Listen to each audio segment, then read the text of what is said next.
There have been a number of moments over the course of our service this morning where we have paused to take note of things.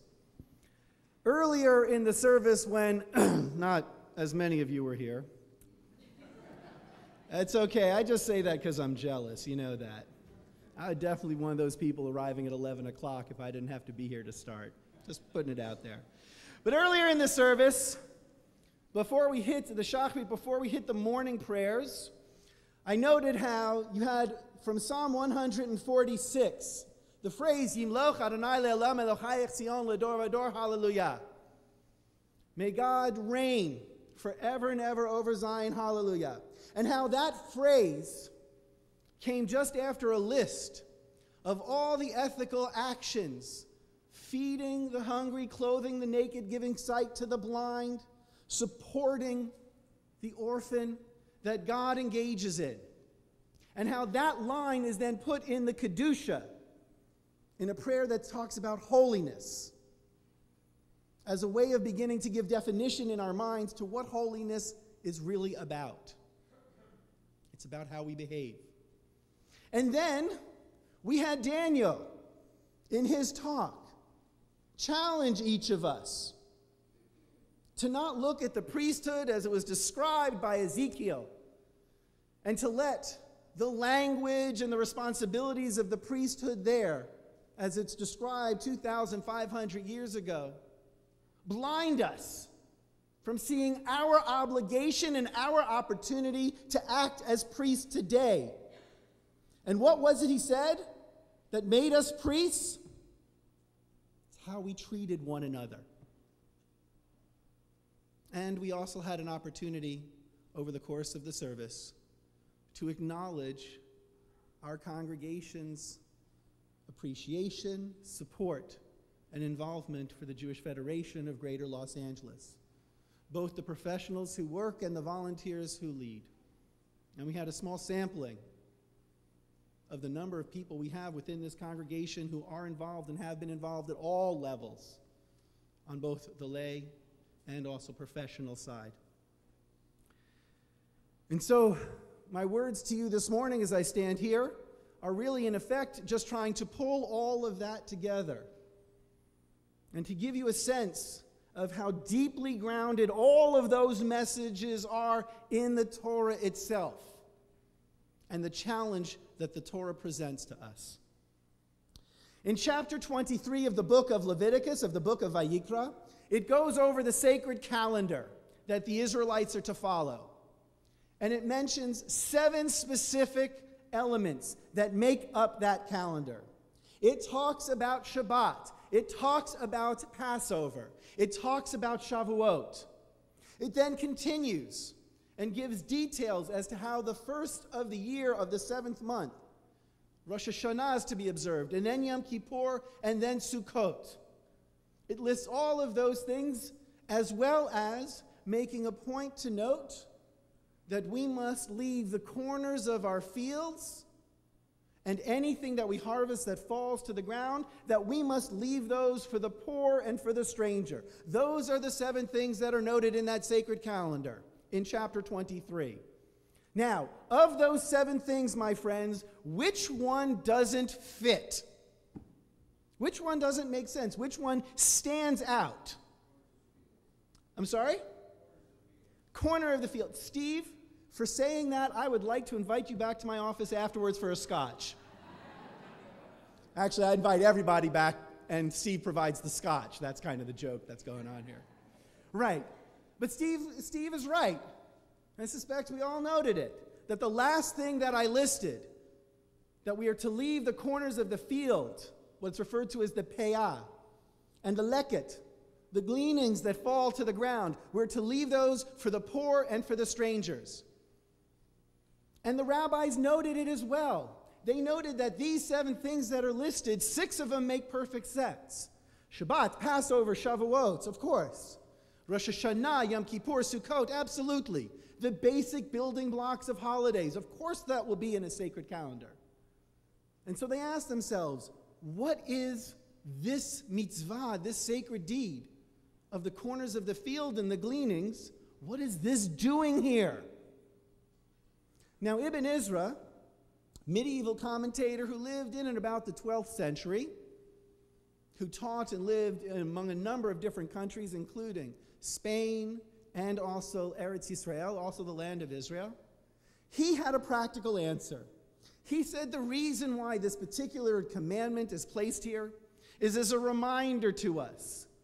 We had just mentioned the holiday of Shavuot, which talks about bringing the wheat harvest to the temple. So when we're talking about Shavuot, that acknowledges the wheat harvest, of course we're going to talk about a harvest mitzvah, about leaving the corners and leaving the forgotten sheaves. A practical answer. But going back 1,700 years, there were rabbis who were not satisfied with that practical answer. And one particular rabbinic tradition notes the following. It notes not only that this particular mitzvah doesn't make sense, but it also is very sensitive to its placement. Now, when I gave the list, I sort of tipped the hand a little bit. I placed that mitzvah at the end of the list, but that's actually not the way it occurs in the Torah portion. In the Torah portion, it first notes Shabbat, then Passover, then Shavuot, and then it makes mention of the mitzvah of tending to the poor through leaving the corners and leaving the gleanings. And then afterwards, it talks about Rosh Hashanah, Yom Kippur, and Sukkot. And so rabbis going back 1,700 years note not only is it out of place, but they can't help but notice that it is placed in the middle. It's the middle of all of these commandments that deal with holidays and how they're to be observed at the temple and the offerings you have to bring. Here you have this mitzvah smack dab in the center. Why? Why this commandment and why in this particular place, in this particular list? And so the answer that is given by a Babylonian sage, Babylon being what we considered roughly about modern-day Baghdad, 1,700 years ago, rabbi by the name of Rav Yosef, who was known for being a particularly generous, kind, scholarly, and humble man. He says the following. He says, the reason this commandment is put here and put in the middle with 3 holidays talking about the offerings on one side and 3 holidays talking about offerings that you bring to the temple on the other is so that doing this mitzvah, one is considered as if one has built the holy temple and actually offered sacrifices on it. By performing this commandment, it is the equivalent of building a mishkan, of building a sanctuary, of building a holy place where God dwells, and offered the ritual sacrifices upon the very altar. What a radical statement. Let's understand what is really being said here and the implications of it. I think the first implication is that we have to understand the place of holiness and ethics and ritual within our tradition.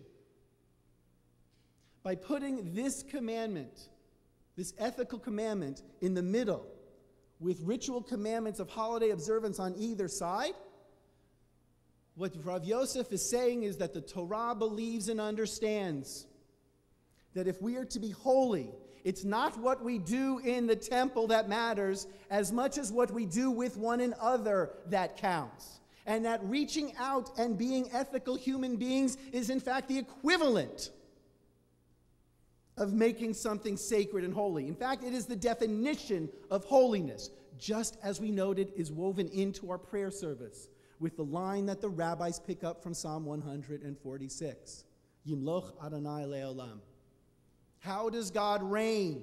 God reigns, God rules, God is a part of our world by how we treat one another. And in this sense, it's not the rituals that make us holy. It's the ethics. And the role of the rituals then becomes a matter of identity, of history, of grounding us, of culture. But ultimately, most importantly, they interrupt us. They wake us up. We engage in these rituals, be it Shabbat or keeping kosher or prayer, as an alarm clock to wake us up from the sleepwalking that we do throughout the day and throughout the week. These rituals are to serve as mezuzot, as reminders. For Judaism is a very concrete kind of religion and understands that we can easily fall asleep at the ethical wheels of the vehicles we are to drive of our souls. And so we have the rituals to wake us up. But beyond that, it also begins defining what the ethics are. It's one thing to say that holiness is to be equated with ethics, but what ethics? Which ones? There seem to be so many. It can be so overwhelming. Here the Torah, in its brilliance, focuses us, narrows it down, and gives us a framework of understanding what our ethical obligations are. It's simply this: we have to take care of the needy. Our ethics are defined by our reaching out to those who are in need. Now, here the Torah talks about material need, but it's not just people who are lacking material for sustenance that are needy, who require our attention. All of us are needy. I don't care if you have a pantry full of food. I don't care if you have a roof over your head. Those are essential. Those are required, and we must meet those needs. But beyond that, we all have needs. None of us is self-sufficient. None of us, in the words of John Donne, are an island that exists on our own. We all have needs: physical, emotional, spiritual. And we as human beings are obligated to meet the needs of every single person we come into contact with. Which is why the Torah says it's not just the poor to whom we have to respond, but also the stranger. You might think I can only be ethical to those who are near, who are dear, who I know. No, it's to absolutely everybody. The ethics make no sense unless we apply them universally. And with Rav Yosef's help, we understand, what do we get for this? What happens when we do this? We build a metaphoric sanctuary. We create a space that exists between us, not in us. I am not holy in and of myself because I do something ethical. The ethical creates the sanctuary between me and that person whose need I have recognized, acknowledged, and sought to serve. In a sense, we build between us and we build for our future as well. This is what the Torah teaches us when it takes this commandment and places it between all of these holidays revolving around the temple. We have used this day to acknowledge our congregation's support and appreciation of Jewish Federation by calling up for an aliyah some of our members who are involved both as volunteers and as professionals. We do this because we believe that the Federation is one example, one of the preeminent examples in Los Angeles of an organization that does just this. Federation is built on 3 initiatives. It's built on an initiative of caring for Jews in need. It understands that we have an obligation to reach out to those Jews who are in need within our community, and does so through a number of different programs: emergency cash grants, Holocaust survivor aid, and elderly services, just to name a few. But the Federation also understands that it's not just enough to reach out to Jews. And the second of one of their initiatives is engaging in the community, of focusing our efforts on the people beyond the walls of the Jewish community, with programs like Korei LA and the New Leaders Project, to name, again, just a few. And the third initiative of the Federation is ensuring the Jewish future, with scholarships, college outreach, and my particular favorite program, the PJ Library. Getting books into the homes of kids, young kids, books that relate our history, our values, and our culture. And not only in terms of the content, but just in terms of the fact that they are reading. which in and of itself is an important Jewish value. And so this Shabbat for us is one where we can acknowledge federation, for it takes what the Torah talks about and concretizes it for us and provides us with a venue and a vehicle for filling this mitzvah. But beyond that, what the federation does in its concretization is it serves as a mezuzah in and of itself for all of us, for what we can do not only by participating in work of the federation, but what each and every one of us needs to be doing in our lives each and every single day, with each and every single person who we encounter, irrespective of who they are, irrespective of how well we know them, irrespective of whether or not we even like them. We're commanded to love our neighbor, not like our neighbor, remember. Our tradition understands that there is simply no excuse for not being ethical. There can never be an excuse, because that's who we are called to be. Our rituals support us. Our rituals ground us and wake us up from our sleepwalking in order to strive and fulfill the potential and to truly become an Am Kadosh, a holy nation, a holy people, worthy of being part of God's world and a partner with God to make this world a better place. Shabbat Shalom.